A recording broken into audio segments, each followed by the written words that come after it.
ల్యాండరింగ్లోకి రాదా మందు డబ్బులు తీసుకోవడం? సరే, ఇప్పుడు ముందుగా ప్రైమ్ నైన్ వారికి ప్రత్యేకించి కృతజ్ఞతలు. 32 రోజులుగా మనం ఏదైతే నిరంతరం పోరాటం చేస్తున్నాం CEO గారి ప్రోత్సాహంతో మరియు చైర్మన్ గారి ప్రోత్సాహం కనుక లేకుండే, ఎందుకంటే ఫోర్త్ ఎస్టేట్ అయిన మీడియాలో ఎన్ని ఛానళ్ళు ఉన్నా కూడా ఒకే ఒక ఛానల్ మాత్రమే ప్రజా గొంతుకగా, విద్యార్థుల గొంతుకగా నేడు ఏదైతే కార్పొరేట్ శక్తుల మీద పోరాటం చేస్తుందో దానికి మాత్రం మేము ప్రత్యేకించి వారికి ధన్యవాదాలు తెలుపుతున్నాం సార్. అట్లాగే మా తోటి ప్యానలిస్ట్ అయిన నాగేష్ గారికి కూడా మేము నమస్కారాలు తెలుపుతున్నాం సార్. ఇక చూసుకుంటే సార్, అడ్మిషన్ నోటిఫికేషన్ అనేది అఫీషియల్గా ఏదైతే ఇప్పుడు తెలంగాణ ఇంటర్మీడియట్ బోర్డు ఇచ్చిందో, ఇప్పుడు దాంట్లో మనం చూసుకుంటే సార్, ఇందులో అకాడమిక్ క్యాలెండర్ అని చెప్పి ఇచ్చింది సార్.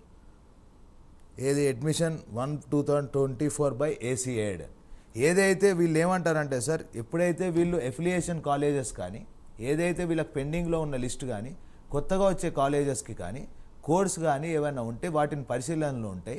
ఏదైతే నామ్స్ పాటించని కాలేజీలు ఉంటాయో వాటిని రిజెక్షన్కి గురి చేసి, ఏవైతే నామ్స్కి అనుగుణంగా ఉన్న కాలేజీలకి సపరేట్ కోడ్ కేటాయించి దాన్ని ఆన్లైన్ లిస్ట్ అనేది చేసి ఒక నోటిఫికేషన్ విడుదల చేస్తారు.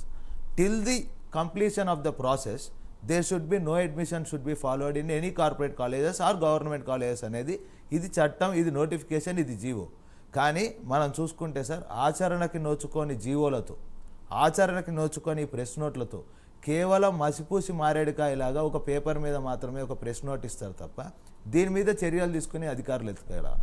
ఇక్కడ ఏదో దీన్ని మామూలుగా ఏదైనా కాలేజ్కి వెళ్తేనో అడ్మిషన్లు అయిపోయినాయని చెప్పి తెలియకర్లేదు సార్. మీరు చూసుకుంటే ప్రతి మెట్లో పిల్లర్ కింద కూడా admissions are in progress, admissions are open అని చెప్పి సిగ్గు లేకుండా కూడా ఎల్ఎన్ నుంచి మొదలు పెడితే శ్రీ చైతన్య కాలేజ్ వరకు కూడా ప్రతి ఒక్కళ్ళు కూడా అడ్మిషన్స్ ఓపెన్ అని చెప్పి బోర్డు పెట్టుకొని నిస్సిగ్గుగా, నిర్లజ్జగా కూడా పేపర్లో యాడ్లు ఇవ్వడం జరుగుతుంది.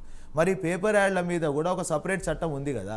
బోర్డ్ ఆఫ్ ఇంటర్మీడియట్ రూల్స్లో యాడ్కి ఇంత పబ్లిసిటీకి ఇంత ఖర్చు చేయకూడదు, అడ్మిషన్ నోటిఫికేషన్ అనేది అడ్మిషన్స్ ఓపెన్ అనేది పెడితే 5 నుంచి 25 lakhs ఫైన్ చేసే అధికారం ఇంటర్మీడియట్ బోర్డ్ ఆఫ్ సెక్రటరీ గారికి ఉంది.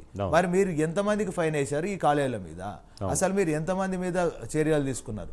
సమ్మర్ క్లాసుల పేరుతో విద్యార్థులు చనిపోతూనే ఉన్నారు. నిన్నగాక మొన్న కూడా చూసుకుంటే చైతన్య కాలేజీలో కూడా ఫుడ్ పాయిజన్ అయ్యి 2-3 విద్యార్థులు ఏదైతే హాస్పిటల్ పాలయ్యారో వాటి మీద కూడా చర్యలు శూన్యంగా తీసుకున్నారు. అంటే కేవలం కూడా కార్పొరేట్ చేతుల్లో కీలుబొమ్మగానే ఈ ప్రభుత్వం కానీ ఇంటర్మీడియట్ బోర్డు అధికారులు కానీ తీసుకుంటున్నారు.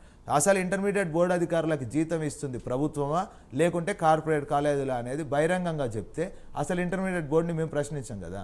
ఒక ఏదైతే సరే వాడు ఓపెన్గా స్టాండ్ చెప్పమని చెప్తున్నాం సార్. అంటే ఒక ఐఏఎస్ అధికారి ఉన్నారు కదా బోర్డు సెక్రటరీ, ఐఏఎస్ అధికారి కదా ఆయన కూడా. అవును సార్. మరి బ్యూరోక్రాట్స్ ఉన్నప్పుడు కూడా మరి యాక్షన్ తీసుకోకపోతే ఇంకెవరేం చేస్తారు? ఇప్పుడు ఐఏఎస్ అధికారి స్థాయి వ్యక్తులను కూడా వీళ్ళు మేనేజ్ చేస్తున్నారు అంటే కార్పొరేట్ మాఫియా ఎంతకు దిగజారిపోయింది అనేది, ఎంత ఎదిగిపోయింది అనేది మనం చూసుకోవచ్చు సార్. ఇప్పుడు నిన్నగాక మొన్న ఒక 2 నెలల ముందు కూడా 230 కోట్ల స్కామ్ ఏదైతే శ్రీ చైతన్య కాలేజ్ మన ప్రజా సొమ్ముని తీసుకొని దుర్వినియోగం చేసి ట్యాక్స్ ఎగ్గొట్టే ప్రయత్నం చేసింది. అది కూడా అఫీషియల్గానే ప్రెస్ మీట్ పెట్టి చెప్పారు.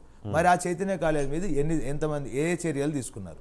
ఇప్పుడు ఒక నెల ముందు చూసుకుంటే సమ్మర్ క్లాసుల పేరుతో శ్రీ చైతన్య కాలేజ్ రోజు క్లాసులు పెడుతున్నారు, సిఓ క్యాంపస్ అది ఇది అని చెప్పి పెడుతుంటే రోజు ప్రైమ్ నైన్ సాక్షిగా దాన్ని లైవ్లో ప్రసారం చేస్తున్నాం. మాకు చేతనైనంతగా ఇంటికి పంపించే ప్రయత్నం చేస్తున్నాం, బాయ్కాట్ చేస్తున్నాం. కానీ ఇవేవి కూడా నిమ్మకు నీరెత్తనట్టుగా ప్రవర్తిస్తున్న తీరేదైతే ఉందో దాన్ని మాత్రం మేము సహించబోము సార్. రాబోయే రోజుల్లో కూడా ఖచ్చితంగా కూడా మేము ఏదైతే జేఏసీగా అనుకుంటున్నామో ఉన్న విద్యార్థి సంఘాలు అందరం కూడా ఏకమవుతాం. ఖచ్చితంగా కూడా శ్రీ చైతన్య కాలేజ్ ఆగడాలని మాత్రం భూస్థాపితం చేస్తాం. రాబోయే రోజుల్లో మాత్రం మళ్ళీ దేశ తెలంగాణ ఉద్యమం వేరే అదే అంటున్నాను నేను, ఏదో రావాలి. ఎందుకంటే ఇది మొత్తం ఒకటి వేళ్లతో పెకిలించాలి దీన్ని.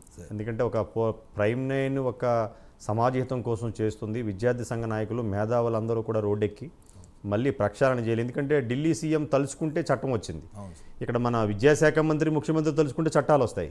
కానీ చట్టాలు చుట్టాలైపోతే మనం ప్రజల్ని కాపాడేది ఎవరు సార్? ఇప్పుడు దేశం మొత్తం కూడా ఈ విద్య మీదనే కాన్సన్ట్రేట్ చేస్తుంది సార్. మీరు చూసుకుంటే ఢిల్లీలో బీజేపీ ప్రభుత్వం ద్వారా చూసుకున్నా కూడా ఇప్పుడు వాళ్ళు విద్య ఏదైతే ఫీజు నియంత్రణ చట్టం తీసుకొచ్చారు, పక్కనున్న తమిళనాడు స్టాలిన్ గారేమో ప్రతి ఒక్క గవర్నమెంట్ ఆఫీసర్ వాళ్ళ పిల్లలు ఎవరైతే ఉన్నారో వాళ్ళందరూ కూడా గవర్నమెంట్ స్కూళ్ళల్లోనే, గవర్నమెంట్ కాలేజీలోనే చదవాలని చట్టం తీసుకొచ్చారు. మరి సిగ్గు లేకుండా పక్క రాష్ట్రాలను చూసుకొని ఓట్లు అడుగుతున్న ముఖ్యమంత్రి రేవంత్ రెడ్డి గారికి ఇది కనిపించట్లేదా? ఇమీడియట్గా కూడా మీరు కూడా ఆ చట్టం తీసుకొచ్చేదానికి దమ్ము మీ దగ్గర ఉందా లేదా? ఒకవేళ ప్రభుత్వాన్ని మీరు ఏదైనా చేసుకోండి, మీ రాజకీయాలు ఏదైనా చేసుకోండి, కానీ విద్యార్థుల జీవితాలతో రాజకీయాలు ఆడితే మాత్రం మళ్ళా మీకు రాజకీయ భవిష్యత్తు కాదు కదా, అసెంబ్లీ గేటు కూడా దాటనివ్వము అని చెప్పి మాత్రం ముఖ్యమంత్రి గారికి ప్రైమ్ నైన్ వేదికగా మేము హెచ్చరిస్తాం. పాటిస్తాం. ఎస్.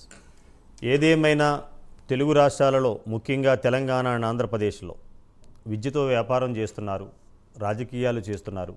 దయచేసి ముఖ్యమంత్రి రేవంత్ రెడ్డి, ముఖ్యమంత్రి చంద్రబాబు, విద్యాశాఖ మంత్రి అక్కడ ఆంధ్రాలో లోకేష్, ఇక్కడ కూడా రేవంత్ రెడ్డి విద్యాశాఖ మంత్రి, మీరు ఎట్టి పరిస్థితుల్లో కూడా ప్రజలని గాలి కుదిలేసినా, పేరెంట్స్ని గాలి కుదిలేసినా ఆ మూల్యం చెల్లించుకోక తప్పదు.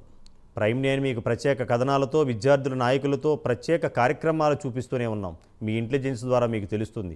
ఎందుకో ఇంకా మేనమేసాలు లెక్క పెడుతున్నారు. ఏదేమైనా విద్యతో రాజకీయాలు చేసినా, విద్యతో వ్యాపారం చేసినా సమాజం పాడైపోతుంది. ఆ సమాజం రేపు రాబోయే తరాలకి నష్టాన్ని కలిగిస్తుంది. ఇప్పటికైనా కళ్ళు తెరిచి ఎవరు బాధ్యత వాళ్ళు నిర్వర్తించి సమాజాన్ని బాగు చేయండి.